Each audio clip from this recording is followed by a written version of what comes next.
Begin in seated and then roll to all fours. We start by warming up the wrists, rocking back and forth in a tabletop position. The hands are spread wide. Middle fingers are parallel, put a rounding through the back, and you can tuck into the toes for balance.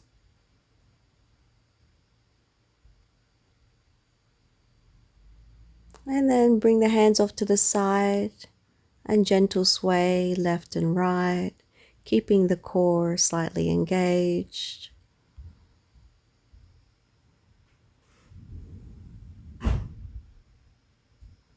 And this is a little intense. The fingertips go towards the knees. Very slowly rock back and forth. A little bend into the elbows helps too.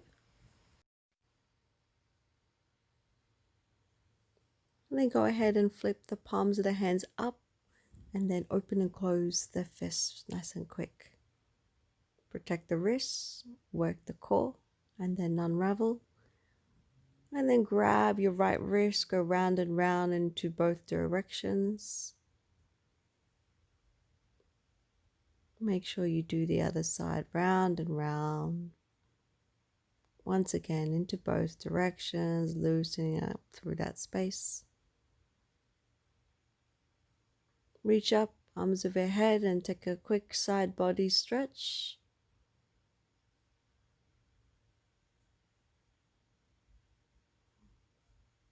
Let's begin.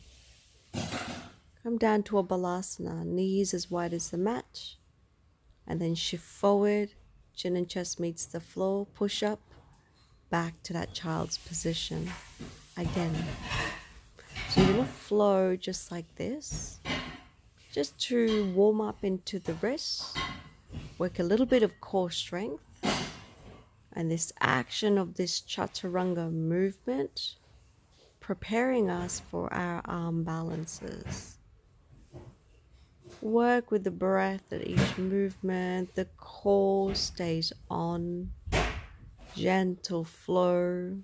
So you can always adjust this. You can go a bit slower. You can pick up the pace, whatever you need. We're here just for a little bit longer, building up that strength, working up that fire, prepping for a strong practice. Come into downward facing. Loosen up through the backs of the legs. And step the right foot outside the right wrist. Press the floor away. Fire up the back leg. Rounding through the back. Back to down dog, and then switch it up off to the other side. So when you look down, both the hands are in line with the front foot. The back leg is firm, the ribs are drawing in, and the tailbone is nice and long.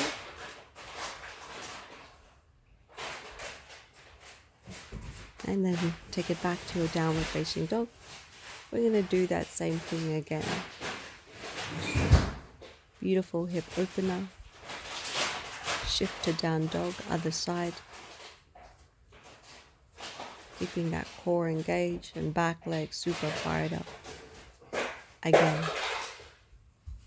This time we're going to jump to the top of the mat into a malasana. Sandwich the hands together, lift into the chest and keep the hips nice and low. Bring the hands down, sandwich the hands together again as the fingertips draw to the floor. And then you're going to press the backs of the hands together and the fingertips down towards the mat. Now bring your hands down in between the knees and the thighs. And then just putting a little bit of pressure into the wrists as you work back to downward facing. Come down to dolphin. Right knee to the right elbow, left knee to the left. To find the correct alignment in your dolphin, you're just going to use a block, place it between the hands, and bring the elbows in. Pick the hips up right off the mat, and walk the feet in nice and close together, and see how long you can hold this. Let's begin our practice of breaking down our arm balances. So this first one is called a baby crow. So your baby crow is going to require lots of stretches through the hip flexors. It's also going to ask that you have some shoulder flexibility and, more importantly, core strength. So let's get down into the foundations. You're going to bring your hands down onto the mat. Catch the elbows to measure it out. Make sure the hands are spread nice and wide. And then you're going to come up onto the tippy toes. From here, you're going to hug your knees in behind the armpits. Start to look forward. Go ahead and lean forward. So this block's out the way. We're just going to get it out the way. Lean forward. Let the right toes lift off the mat, followed by the left. Notice how the chin and the chest and the toes are right off the mat. So if you're really tight in the hammies, this is going to be near impossible.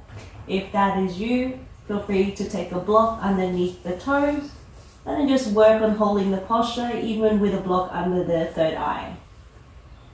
Exit that same way you came in. This second arm balance is called a crow pose, and it's going to require lots and lots of core strength. Once again, stretches through the hip flexor to get more opening through that space. And in a crow, there is a little bit of a bending into the elbows.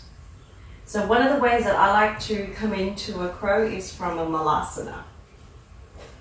So malasana is our wide yogi squat.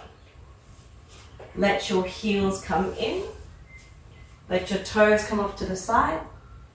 Press your hands together. And then press the knees into, or press the elbows into the knees back into the elbows. So this right away is a pretty juicy stretch. If it's not accessible, feel free to take blocks. The blocks will sit underneath the sitting bones or sometimes underneath the heel, depending on which part of the body you're most, depending on which part of the body you need the support. So let's get started. So your hands are going to be spread wide like starfish. Make sure that the middle fingers are parallel. You're going to really press into each finger pad and try to imagine that there's a ladybug in the middle of the palm of the hand. That way, we're using the hands like suction cups to the floor to give us that upward flying energy, that lightness, that weightlessness, which gives us our arm balances. And then from here, we get high on the tippy toes. Now, I call this smiling the elbows towards the top of the mat. So hug everything in, smile the elbows to the top of the mat. Then going to hide the knees in through the armpits. Keep them in there nice and snug. Now, a lot of what I see in class right away is students looking down or looking between the legs. I want you to look forward, like way forward, right past the mat. So I often cue, look where you want to go. And again, blocks are nice underneath the third eye. It does mean that the head will come down a little bit. That's okay if you're just starting out and you just want to get some flight. Lean forward. Hug everything in, look forward. Get into the hands, that core, the right toes, left, maybe both. Core is in. Don't forget to breathe. For 3,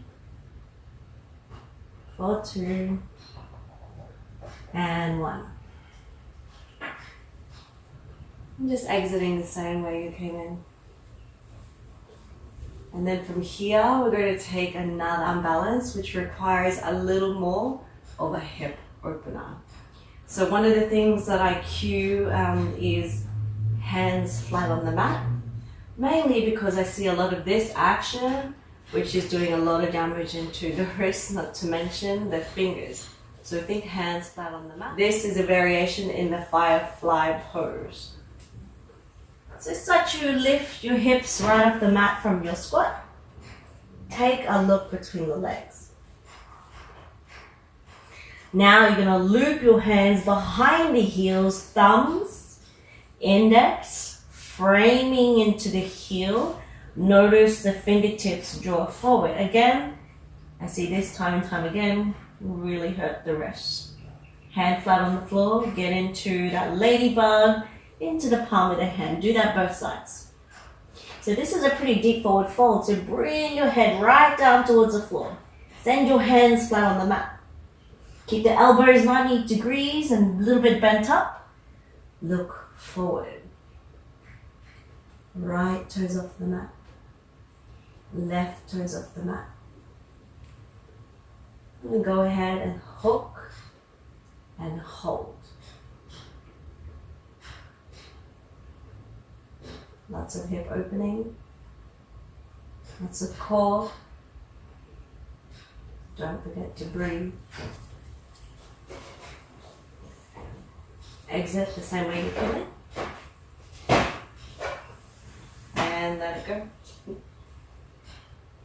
So this next arm balance requires that you have core strength. A lot of them, in fact, all of them will require lots of core strength, lots of arm strength, hip opening stretches like the one we just practiced.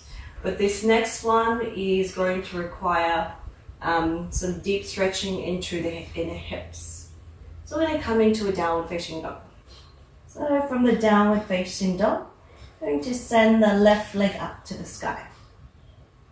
I'm going to bring the left foot outside the left wrist. And then just get into this pretty juicy hip stretch. So this is an active stretch, the knees over the heels, hands are inside the front foot. I'm just going to show you on this one side, but be sure to hit both sides. So you're going to take your hand down into what I call, well, what is chaturanga arms. So bend into the elbows, and then you're going to use this part of the arm as like a shove to your leg.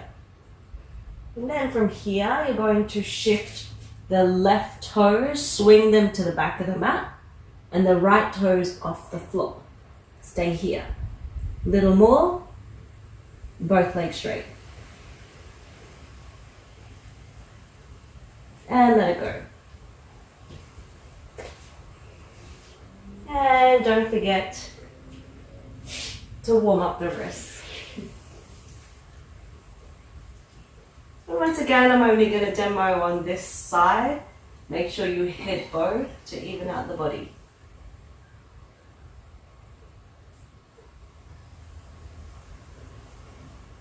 So for this next arm balance, you're going to need 2 blocks.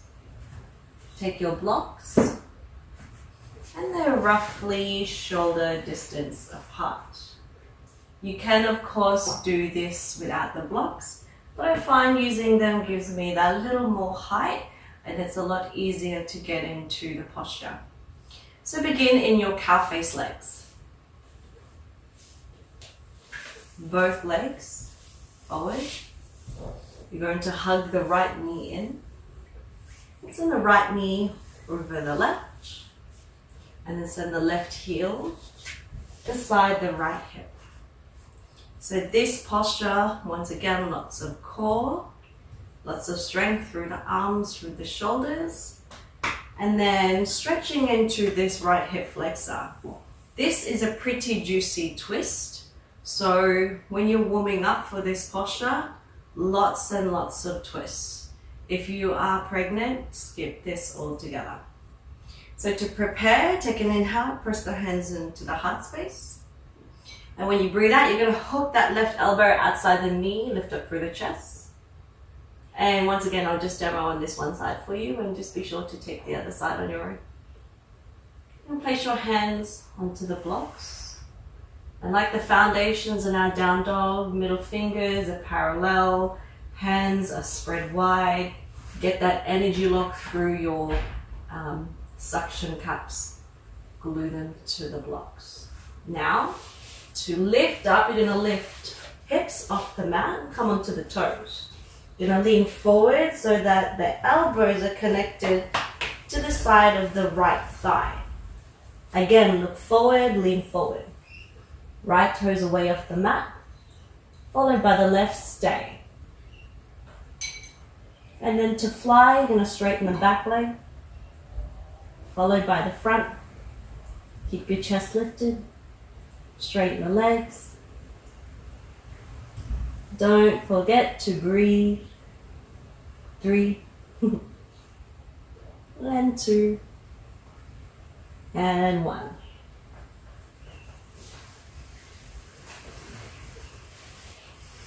And there you have it. Once again, be sure to hit the other side.